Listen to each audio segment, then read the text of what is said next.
project na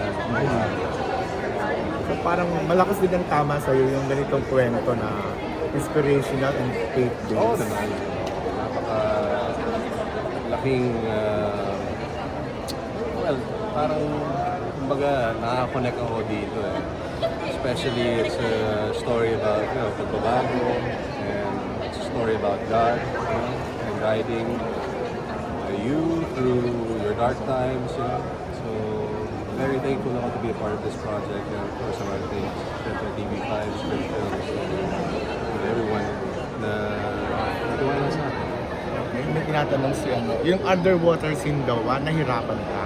Nahirapan kayo? Mahirap siya, oo. Well, syempre, lahat kami kailangan sabay-sabay na hindi huminga. Kung may isa na hindi kaya, reshoot na naman yon. So, oo, medyo mahirap talaga yun. And the whole day, that was one whole day of shooting that specific scene. Sabi nga, napansin sa mga nakapanood, parang yung character ni Mateo, yung lead character, parang giving second chances. Right. So, ano yung tama yun sa'yo? Oh, yun na nga, giving second chances na yung tao pwede magbago. With the guidance of God, pwede niya mabago talaga yung buhay mo. Even when you think wala na pwede magbago, you think you're in the dark path. Pero God is always there, God's always watching you, and He's always beside you, guiding you through everything. Kumusta ka ngayon? Kumusta kung magang happy ba o may mga pinagdadaanan pa rin?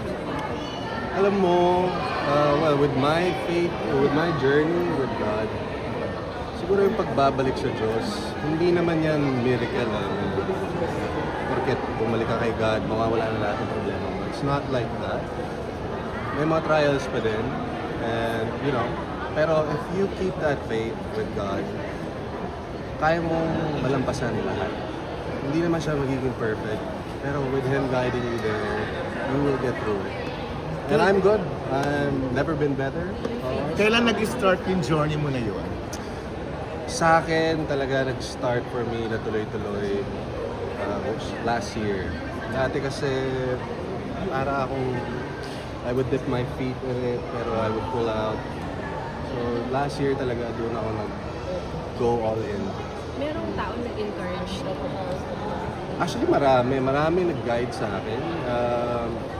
Papa P, isa na yun doon.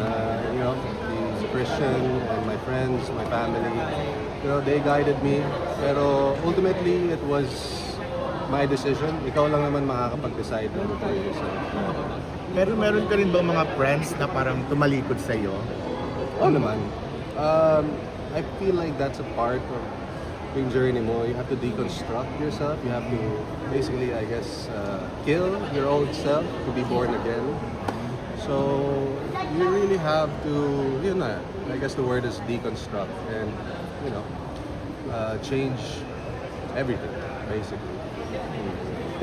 Kasi sa pag-usapan na rin yung kit, okay lang ba? I-clear mo lang na kung kayo pa rin, nagkabalikan ba kayo o naayos yun o paano?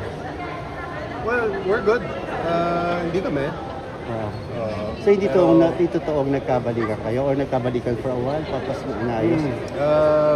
Hindi naman totoo. Pero okay kami.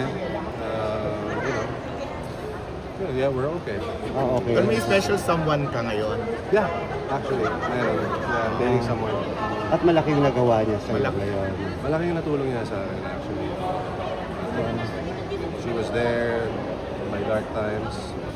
And, I'm very thankful for that person. And, nag-guide niya ako and nag-guide ako ni God. It only will get better from here. Mukha Nag-showbiz naman. daw ba o hindi? Tinatanong ni Hindi, not showbiz. Okay. Isa ka naman sa mga talagang promising, mahuhusay na actors Thank you. sa mga nagawa mo nun before. Saka mukhang ano ka na ngayon, parang ang linis-linis mo. parang hindi Nag-shake parang hindi lang ako. parang hindi ka na Pero pwedeng may ginawa ka pa rin sexy, gagawa ka pa ba sa BMX? Yeah. Yung sa vertical series. Vertical, I did that. Oo. paunti-unti. Oo.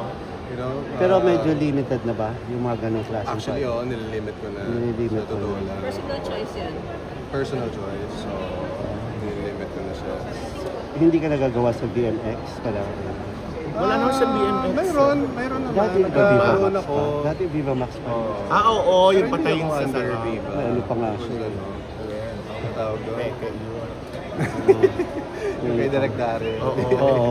Sarap mong patayin. Oo. Kasi yung panahon ng Beldolor ba yun, yun na kinukwento niyo na ano, wala kang keber na maglakad-lakad, hindi lang pinalabas, di ba? Hindi May naman. eksenang ganun. Hindi naman. Sino nagsabi niya? So, ganun ano, Attorney Georgie, na talagang napakadali Or mo, baka wala kang promo ano, lang yun. eksena. Parang siya pa ang nahiya. Talaga ba? Oo. Ano naman? Kasi for me is, work eh. Para Yes. maging maayos, di ba? Oh, pero ngayon, medyo ayaw mo na. Oo. Hindi mo na gagawin Namimili yun. ka na. Well, I try Or to depende. limit it. Mm. Siyempre, as much as naman. possible. Siyempre, blessing pa rin naman ang work. Sa totoo lang. Siguro, mas pinipili ko na lang. So, Okay, thank you. Thank you. Ano, may tanong ako. Well, sorry. Picturing ko lang muna, Sige, picture. picture.